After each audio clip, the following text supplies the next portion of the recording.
and gentlemen, welcome back to another episode of the Tech 4 podcast, and we are back once again with myself and a very cool Jeffrey, Mr. Tech Raskin. Well, it's hot. I'm trying to make it cool. Well, what do you have there, Mr. Tech? What's this fancy vacuum-sounding gadget in your hand? It is a fancy one. Let's see. So it's USB-C powered, so no batteries involved here. Save the environment. And I can go up to 5, and it feels so good right now. So to bring down the 100, and what are we at today? 40, 150 degree heat, something like that? I thought it was 170. 170. That sounds about it. Inside your car, it actually is. So. Well, in here with all these lights on, it's definitely 170 degrees. About. But I won't do this today, but it does feel really good. So you got to get one of these. It's really nice. So. Hey, you can send that over here. So, ladies and gentlemen, today we're talking about the epic news which has passed down from the National Association of Realtors in the past couple of weeks. We've got some changes to our standards of practice, in particular 10-5. And needless to say, freedom of speech is back in America. At least it's back for realtors. And I guess now there's a whole thing going on where maybe you're not wearing your realtor hat all the time. And you can take it off. Yeah, good job. You can take it off when you're not practicing real estate. So Standard Practice 10-5 originally, when it came out, was this whole thing basically saying you can't use hate speech, epithets, slurs. And as we all know, everybody's got a different definition of hate speech and all that stuff. So it's kind of open to interpretation. And really, that kind of restricted our freedom of speech that we have as members of the NAR, and really freedom of speech that we have as citizens of the United States. And now we've got some changes that have recently occurred to that. So tell us a little bit more about that, Jeff. Yeah, so just to let you know, there's been a lot of changes in general, Yes. a ton in our industry. I don't need to tell you about that. We have maybe a different episode about we talked about the CCP, the Communist Chinese Party, right? Something Yes. like that. I remember you mentioned that one, but it's not that clear CCP. cooperation policy. That's what it stands for. That's right. I forgot about that. So there's been some changes at NAR Midyear, which is in D.C. about a month ago, something like that. Yeah. And basically in the D.C., so they always have the NAR NXT every November, and that's our annual conference where they go to all of our 1.5 million membership out there, and they say, hey, come on down to, and it always goes East Coast, West Coast, East Coast, West Coast. By the way, this year is going to be in Houston, Texas. So that's obviously the West Coast, or at least as close as you're going to get. And then next year it's going to go back to the East Coast. So anyways, if you want to join a lot of your fellow Realtors there, it will be in the second week of November in Houston. Just go to the NAR website, nar.realtor, to go ahead and look at that. And then they also have something every year, and it's called Midyear, so NAR Midyear, and that's when it's a lot less than the 15 to 18,000 people who go to the NXT conferences, but which, by the way, still isn't even all the active realtors in the state of Arizona, which is mind-blowing. It's just a fraction. I mean, that's out of the 1.5 million people membership. We have 15 to 18,000 in Arizona. Of course, we have 70,000. So yeah, this is a very small percentage of people from all over the country. It's still big, right? We still are the largest trade organization in the United States in terms of conferences. I think doctors they have more people coming. But anyway, so anyway, at Midyear and DC, that's when we get a little bit more political, and we go and. Well, if you're in DC, I would hope you're getting political. Yeah, we're definitely getting political there, and that's when our lobbyists they stay there and they fight for homeownership rights and things like that. But this year they talked about a lot of extra rules that they needed to change because all of the lawsuits that have come about. And we all know about the commission lawsuits and oh my gosh, the Sitzer, Burnett, I mean, that's a whole different subject altogether. By the way, we now have over $1 billion of lawsuits. I just wanted that. We've either lost $1 billion. So, and so it's pretty It's pretty Makes big you out wonder there. where all this money is going off to. Well, most of it goes to the lawyers. Yeah. Yeah, most of it goes to the lawyers because I think each homeowner in that lawsuit, I think they got anywhere between about $17 and $27 each. So, yeah. Yeah, big returns on their investment, right? Big, huge returns because of some of that, right, we didn't do wrong. Yeah, it's a whole different one on that. But let's talk about this. So let's talk really quick about the 17 articles of the Code of Ethics. And once again, you all need that every 3 years. And 2025 was the beginning of the cycle 7 or cycle 8. I forgot. I think it's cycle 7, and the next 3 years, cycle 8. I might have got that backwards, or I forgot which one it was. But He either just way, told you something that absolutely nobody else knows. No, nobody else knows. Yeah, don't even worry about it. So 2025, it started your 3 years. So 2025, 26, 27. So by December 31st of 2027, make sure that every single one of you get your Code of Ethics in. And keep in mind, Code of Ethics has nothing to do with the Arizona Department of Real Estate, right? So when you get your certificate, do not turn it in to there. You turn it in to your local association.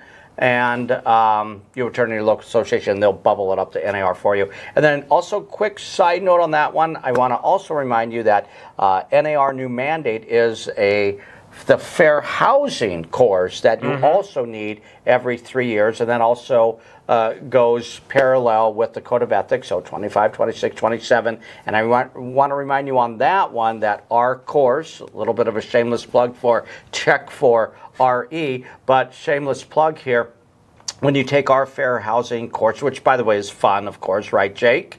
I think so. It is. It's Yes. and I just want to remind you that, remember, ours kills 2 birds with 1 stone. And the first one would be the fair housing that ADRE, if you're in Arizona Department of Real Estate mandates that you take that 24 hours every 2 years. But it also makes sure that it also satisfies the NAR fair housing mandate. So you don't have to take 2 separate fair housing courses, one of them for ADRE and one of them because we combine it into one. So with that being said, let's go over the 17 articles of the Code of Ethics, more specifically Article 10. So if you don't know what it is, right, tisk on you, but you all do know, go Google it, and once again, you'll get that in your fair housing course. But Article 10 goes over the 7 protected classes from HUD, and then the 2 extra protected classes from NAR. So we have 9 total protected classes. It's what I like to call the fair housing article. That's exactly what it is.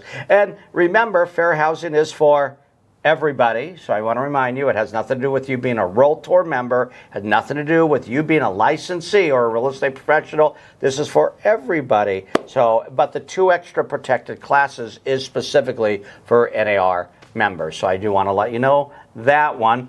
So, and do you know which 2 additional protected classes the NAR gives us? I do. Wait, out of the 7 and then the 2? Yeah, what are the extra 2? Oh, sexual orientation and gender identity. Okay, good. Wait, good job. really? Yeah, I definitely know. So we have 9 protected classes, right? And then about 4 years ago, we did a standard of practice. It happens to be called 10.5.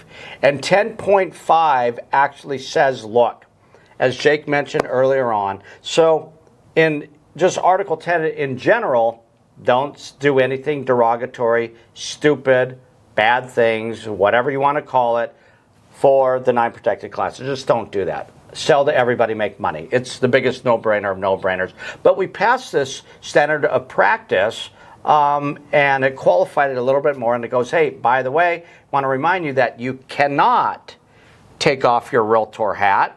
You can see the shine there. And you freshly can't, waxed this morning. Freshly waxed and buffed. And you can't take it off and say, well, I'm not doing real estate right now. I'm on my own time, and now I can say whatever I want. So my religion prohibits me from saying I'm going to support this or I'm going to support that. And so because of that, or it doesn't have to be religion, but anything. And basically, I want to go on Facebook and say, you know who I really hate? I hate green people. They all suck. It's my personal opinion. I don't like green people. Amendment 1 of the U.S. Constitution, or Article 1 of the U.S. Constitution. I have freedom of speech. I have the ability to do that. And bottom line is that you cannot do that because of NAR Article 10, more specifically, Standard of Practice 10.5. You cannot take off your Realtor hat. Well, what happened recently, once again, a month ago at the time of filming this, in May, so it'd be May, about May, that's when the convention happened in D.C. And what they said is they go, you know what, we have a lot of lawsuits from religious leaders is one of them. And there was also another guy who just said, actually it was because of religion, I believe, and just said, you know what, I don't like green people because that's what my religious beliefs say. And they said, well, but the problem is you're a Realtor member as well, and because of 10.5, you cannot say that. You cannot take off your Realtor hat. And he goes, no, religious freedom, I can do that. And that's where the lawsuit occurred. And NAR said, we don't want to have to deal with this because actually Texas, where I was just about to bring that up. Exactly. Texas, where the NAR convention is going to be this year, they actually brought up on the floor of their Senate, of their Congress, right, at the state level, and they said, you know what, we can't let any association, they were probably aiming at the Realtor members, but most likely, yeah. But we can't let any association or any union, workers, union and stuff like that, we can't let them dictate to eliminate free speech. And I think that was the straw that broke the camel's back. I think between those religious leaders who said it's against our religious beliefs, and I think because of that happening, which, by the way, it didn't pass, actually, in Texas. That's surprising. Yeah, it is kind of for surprising. Texas, that's really surprising. That's really surprising. So that did get shot down. But bottom line is that after that, NAR said, we need to make a decision here. And once again, in D.C., they decided to wipe it out altogether. So I do want to let you know, 10.5, I don't know if retracted is the right word or not. I would say added on to. I'm looking at it right now, and it is significantly longer now than it was before. Okay. So do you actually have the verbiage? I do have it pulled up. If you could just read it off, that would be great. All right. So Standard Practice 10-5, you guys may remember, was significantly shorter than this. It was basically cut and dry. You cannot say this, cannot do this, yada, yada, yada.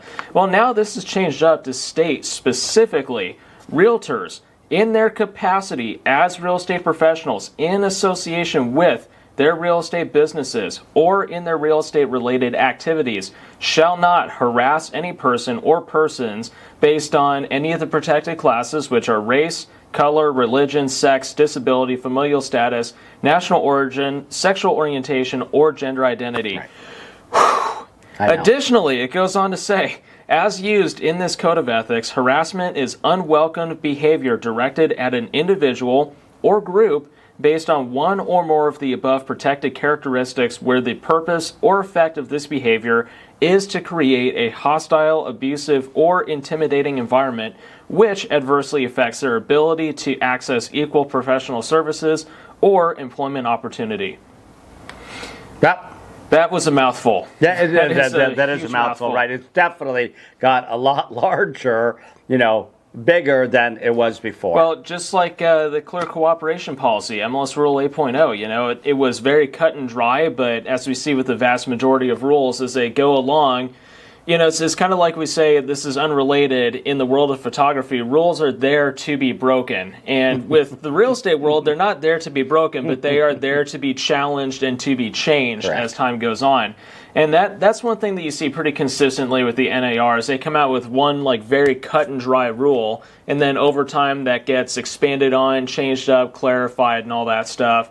As we've come to find out with the NAR over the last few years, they prefer to go through fire to figure out which rules are good and which ones are not, rather than trying to communicate with their members up front and figure out what's a good idea. You know what? That is a great statement because it really is the truth, right? They put out these rules, and then only and a lot of the rules are not proactive, right? They're reactive, and a great one. Just a quick side note is Article 12, Standard of Practice 12.1 that says don't say the word free.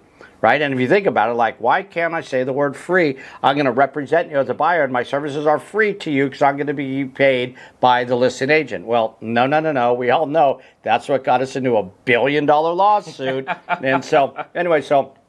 By the way, that is a real one, right? Senator Practice 12.1, don't say the word free. But yes, they do. They come out with this definitive, black and white statements. And sometimes they need to kind of... What's incredible about that is, as black and white as it is, there's still so much that gets left open to interpretation. There is. Which unfortunately results in lawsuits, but like $1 billion lawsuit, right. Just like it's the exact same thing with our purchase contract in Arizona. It used to be one page back in the day, and we're now up to what, 11, 12 pages? 10. 11 if you include the checklist at the very top. True. Yeah, but each and every line on that contract is another lawsuit that occurred at one point or another. Oh, they keep on adding it. And yes. By the way, every time you see another addendum, I just want to let you know, it's because of a lawsuit. So I just want to let you know, market or an advisory, right? The market condition advisory, because back in 2008, people are suing because of the roller coaster, the short sell addendum, which you've never seen in your lifetime and your real estate career. I definitely did. People were getting sued over that. So I just want to let you know, all of these advisories or addendums all come across because of lawsuits that have happened. And by the way, another quick fun fact, if you think our contract is bad, go over to California. You can't even imagine theirs, and thank God we're not in there. By the way, I love you Californians if you're watching, but yes, so... Well, didn't they just re-release like 64, 69 documents or something like that as a part of their whole thing? Yeah. So here's the big question of the day that I think we really, truly need to address, because this has some room left open to interpretation, right? The thing about being a real estate agent is that you're never truly off the clock. The same thing as being a realtor. I mean, it's the same capacity. You're never truly off the clock. As long as you've got a phone on you, there's always somebody that's going to be trying to get a hold of you. Well, because people expect immediate attention, because that's the society we live in, right? We're in a very... Oh, but God forbid they give you that same attention when you need their help, right? Yeah, absolutely. So, I mean, it's either that or people trying to sell you seller leads for $75 a pop. I swear I get those like every other day. So here's the question, right? Given the fact that we're technically speaking always on the clock, how do we define when we're wearing our realtor hat and when we're not wearing our realtor hat? Because that's another gray area there. I mean, sure, we can be out having coffee with one of our friends, and then all of a sudden they ask us that daunting question, how's the market doing? Then all of a sudden you go from friend mode back into, oh, I'm a realtor again, and that hat is right back on. Well, as soon as we stop talking about the market, do I take my hat back off, or I don't know. What do you think that looks like? Yeah, no, it's a really good question, because it's the same thing as shopping at Fry's or Safeway or whatever supermarket, and you're in line and somebody eventually they see the Realtor pin, right? They see that I'm wearing whatever, some sort of paraphernalia, my hat, my Realtor hat, although this is my Tech Ferrari hat, and basically they go, by the way, how is the market? And I'm just shopping, and I'm like, oh, well, yeah, and boom, do I go into real estate mode? And then suddenly, and they go, well, you know what? It's funny that I'm asking this question, because I just heard you a second ago talk about green people. I saw you shopping, and I saw that you hate green people, which is ridiculous. Of course, I would never say that, but the point is that, yeah, where do you, take off your realtor hat? Same thing of what you just said, which is a great point, right? I'm out. It's Friday, and basically we're out drinking with friends, and everybody's like, we're talking about green people, and we're talking about things that might not cut the mustard when it comes to the 9 protected classes, right? And making jokes and whatever, right? And then all of a sudden they're like, well, how's the market? And so now are you suddenly like, oh, let me switch hats, and okay, I got this on now, and here we go. So let's talk about it. And that can get a little bit hairy. And then does that hat stay on for the rest of the time that you're with them, or does it come back off? That's a really good question. Really good point. Yeah. I don't know. Like I see what SOP 10-5 says. In our capacity in as real estate professionals in association with our real estate business or real estate related activities. So technically speaking, the way that I'm reading this is if we're out with our friends, for example, out getting some drinks or whatever we're doing, hanging out at Margaritaville, and all of a sudden we're talking about yellow people, and then all of a sudden somebody asks us what's going on with the market or what would our house sell for. I interpret that as being, hey, when you're active on duty, yes, you're wearing your hat full time, Right. But if you're out on a social call, I would say that, yeah, you can toss your realtor hat on momentarily, but then I think that it can come back off after that point. You're going right back into friend mode once again, especially if you never bring that back up. However, specifically in this case, if you're talking about people of yellow skin color or something like that, you're talking about the Simpsons, you may not want to go back into having that conversation again after you've practiced some sort of real estate thing. Because to the general public, well, actually, that even brings up a whole other topic for interpretation, is because the general public, they know us for what we brand ourselves as, which is a realtor. And in the general public's eyes, do we ever even take that realtor hat off? So here, my general statement, and by the way, I was going to save this to the very end, but I'm going to say it now. In general, right, this is my thought process, is if you go into some sort of social media platform, whether it be Facebook or Insta or whatever the case, TikTok, Snapchat, whatever the case may be, I'm going to recommend you don't talk about the 9 protected classes. Or politics. Right? You will lose half of your business doing either of those. It's just gone. And that's why you'll never know our political belief, nor should you know our political belief, because I can tell you half of you would love us and half of you would not ever come to one of our classes again and listen to this podcast again. So that should never, ever be an issue. So just a general statement, stay away from that stuff. If you want to have a conversation, with your friends and but that's the thing. You never do know, because there's, people out there. I know I've been friends, and not that I say anything about, that's ridiculous, but, about other things, about sex, drugs, and rock and roll, and controversial things, right? Yeah. And I talk about it, and they get mad. Heck, politics is the biggest thing of all, right? Yeah. Because politics, they've basically made themselves our gods over the last couple of years. And so what happens is that even though they're not a protected class, or any social political ideology is not a protected class, but you get into it and you split ways. So don't talk about that stuff in general, because that's what happened to these couple of realtors that I can think of off the top of my head. One of them just went on to Facebook and said, I hate green people because of my religion. And another one was actually a pastor of a church, and he said to his congregation why he's wearing his realtor pin. By the way, because of religion, I don't like green people, and that's what got him in trouble. So stay away from that. Just stay away from that in general. Yeah, that's a good idea. So in closing, I think one of my final thoughts that I want to share here is that as far as deciding whether or not you're active in real estate or inactive, like in the sense that you're either wearing the hat or not wearing the hat, I think what we're going to see is further clarification of this rule over the course of time. Whether or not that's going to happen in the Code of Ethics, I don't know. I think really what that's going to boil down to, call me crazy, but I think that's going to boil down to a state level type of thing. I think the Department of Real Estate in each individual state is going to have to decide what it looks like for somebody to be on the clock versus on the clock. Sure, there's going to, on the clock versus off the clock. Sure, there's going to be stuff that happens within the NAR that's going to have to happen to further clarify what this looks like. Where is the line drawn in the sand? Because right now it's still not very clear, given the fact that we're always reachable, technically always wearing that hat still.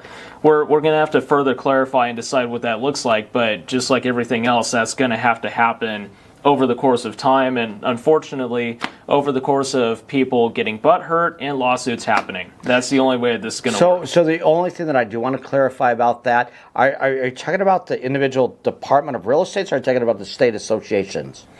Both, actually. Well, remember, just want to remind you of this one, right? The Department of Real Estate has nothing to do with NAR. Right. So in other words, if they want to clarify something at the state level in terms of the actual Department of Real Estate of each state, right? That would only apply to the licensees, which would be all of us, right? If you're a Realtor member. But remember, right, that if you're an NAR member, you would still have to abide by NAR rules. So no, I totally get what you're saying, but I'm thinking it's got to boil down to a state-by-state type of case, because you look at California, they've got a million different rules within their state to identify and they have extra stuff. protected classes. Exactly, yes. So I'm not saying that it's impossible, but just knowing how things have gone in the past, the individual states typically like to define this stuff for themselves. But again, we'll see what winds up happening, and I'm sure there will be something to further clarify this in the Code of Ethics as well. But probably so. I guess my closing statement would be: